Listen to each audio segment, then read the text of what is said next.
Tonight on Connecticut's news station, another hot and muggy day across the state, plus a few storms already causing damage to neighborhoods. Rachel is timing it all out and the impact this might have on your weekend. Plus, a new bill takes aim at scams on payment apps, what local leaders want to see happen to protect your money.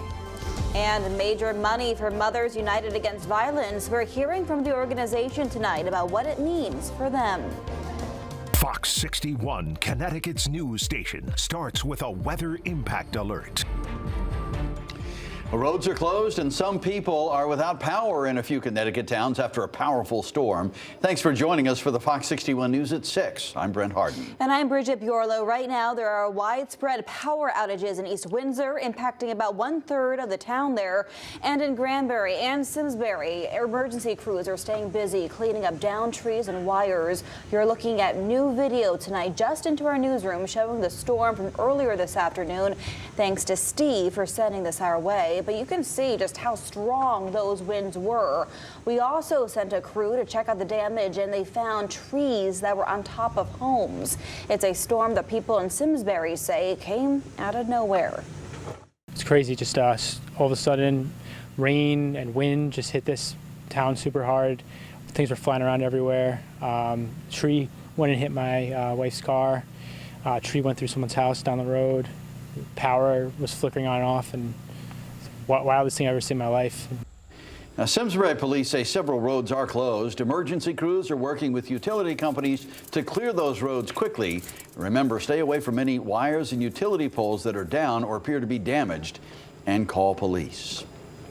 And it's not just storms we're watching out for. The heat and humidity are here for a bit. Just in time for the weekend, right? Chief Meteorologist Rachel Frank joining us now with the impact this could have on some of those weekend plans. Rachel. Yeah, a lot of us are going to be seeking ways to stay cool as we head into the weekend. Once again, we're looking at a heat index up between 95 to near triple digits. I did want to show you that we are not dealing with any severe weather right now, especially after seeing those images. And we are watching additional showers and storms. It's this line that you see here, and it'll be moving towards Connecticut after around 7 or 8 o'clock tonight. We've got the timing at about 7:30 in Danbury, if the timing doesn't speed up any more than it is right now. But I did want to give you a heads up about that if you're having dinner on the deck or patio. And this is some of our future guidance showing those showers and storms moving back into the state. They may be with us for the news at 10 and 11 tonight. And then we'll do it all over again tomorrow. The heat index, how hot it feels when you combine the heat and humidity,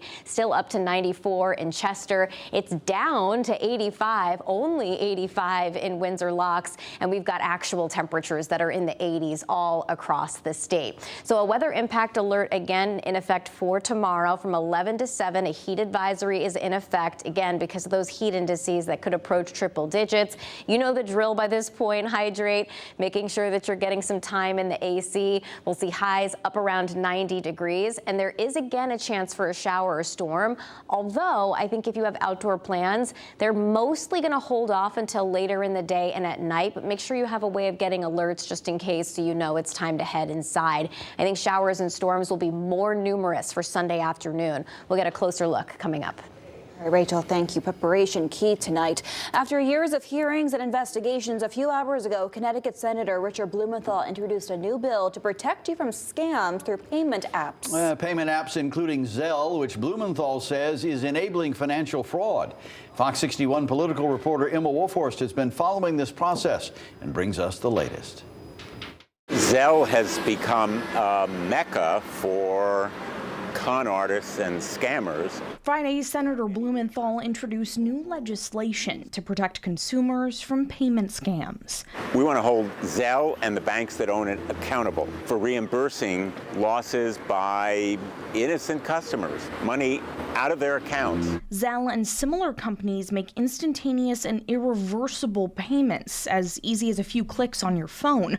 But Blumenthal says payment fraud is on the rise. According to the Federal Trade Commission, admission from 2021 to 2023, the amount of money consumers reportedly lost through payment app scams increased by more than 62%, with fraud surging by nearly 150%. In 2023, the FTC received 2.6 million fraud complaints, with reported losses of $10 billion, which experts say significantly underrepresents the actual losses, as fraud is typically underreported. All too often, the victims obtain no reimbursement whatsoever, no refunds back. Zelle should be responsible for stopping and preventing these con artists from exploiting the instantaneous, irreversible transfers that take place. That's why he and two other lawmakers introduced the Protecting Consumers from Payment Scams Act. This bill would close loopholes and clarify the existing Electronic Fund Transfer Act by protecting consumers from liability if they are defrauded. It would also require a consumer's financial institution and the financial institution that receives fraudulent funds to share liability and protect people if they don't receive goods or services purchased. Our legislation broadens the legal protections to provide more safeguards and more reimbursements to consumers when they are the victims of innocent frauds that Zelle has the power to stop. The other two legislators co-sponsoring this bill with Blumenthal are Congresswoman Maxine Waters of California and Senator Elizabeth Warren from Massachusetts. All three of them say 49 consumer advocates, experts, and other stakeholders have already come out to endorse this bill. Bridget, Brent. All right, and so some other big political news today we should mention, that being Kamala Harris officially securing enough delegate votes to be the Democratic presidential nominee. Yes, it feels like a little bit of deja vu because of what happened last week, but last week it wasn't official. Last week what happened was an Associated Press survey of DNC delegates found she had enough pledged support to become the nominee, but this afternoon, the DNC chair officially announcing she has surpassed that threshold to become the nominee. Voting is taking place via a virtual roll call, and while the online voting process won't close until Monday, as I said, the DNC chair already announcing this afternoon Harris receiving enough votes to become the party's official presidential nominee. The formal nomination is expected to take place on August 7th. That's when it'll be finalized. The party's convention, though, doesn't kick off in Chicago until August 19th, about 2 weeks later. Harris hasn't chosen her running mate yet. She's expected to interview candidates over the weekend, but right now, Pennsylvania Governor Josh Shapiro and Arizona's Senator Mark Kelly are said to be at the top of that list, though. Kelly and Shapiro, obviously, both representing some key swing states the Democrats would love to secure come November. Bridget, Brent. Both of them very popular in their respective states, too. Exactly. So it's going to be Thank you, interesting. Emma.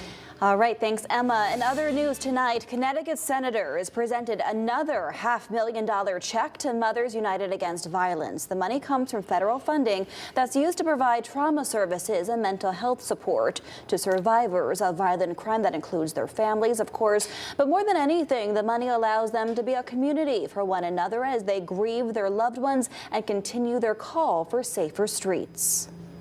As a mom, you always hope and pray that it don't come to you, but you don't never know whose door it's going to knock on. More than 20 years ago, Henrietta Beckman co-founded the support group Mothers United Against Violence after the sudden death of her son in Hartford. He was left with a gunshot wound to the head and to his leg, where he survived for 4 days in the hospital. And my family have been traumatized ever since. But she's used her trauma to fuel a new life purpose, helping other moms like her overcome grief, providing families with mental health support and services, thanks in part to millions of dollars in federal funding over the years. When we support victims to interrupt the cycles of violence, we reduce the likelihood that these kind of awful crimes ever happen again. Friday, her group received another $500,000 check. If we are sustainable in the work that we do, then we can continue to support these families. Families like Lucretia Williams, whose pain is still fresh. It's hard. It's hard. She lost her young daughter to gun violence less than 1 month ago. My daughter, she was just a good kid. She wasn't out in the streets doing bad things, just working, you know, and taking care of herself, being an adult as I taught her to be. And just so happened she got caught up in a crossfire, and it's just hard to even speak about it. Williams says the support group has been there for her every step of the way as she learns to live through unspeakable heartache. Mothers Against Violence has been there for me a lot.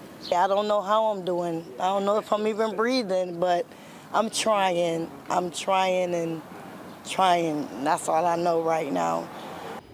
She's taking one day at a time. In addition to providing support and compassion to grieving families, the nonprofit is also dedicated to gun violence prevention and investing in at-risk youth. Well, new tonight, the Department of Children and Families is investigating after a child accidentally ingested fentanyl at a New Britain park. It's believed the 1-year-old got hold of plastic in the park that had traces of the drug on it. The child was taken to the hospital and has since been released. In a statement, DCF says this is yet another example of the dangers innocent children are exposed to, both in their homes and within their communities, settings in which their safety should not be a concern.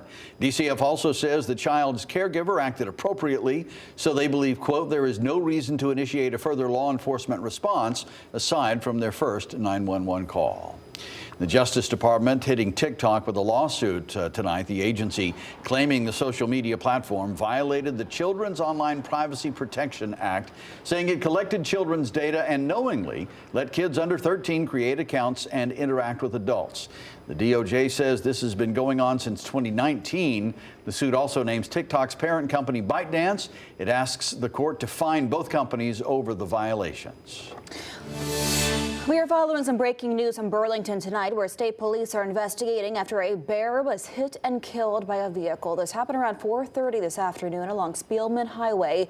DEEP officials say the bear was so badly hurt it had to be euthanized at the scene of the crash. We're looking into more details as to whether or not anyone in the vehicle was injured or if there was any damage to the car involved. We'll keep you updated.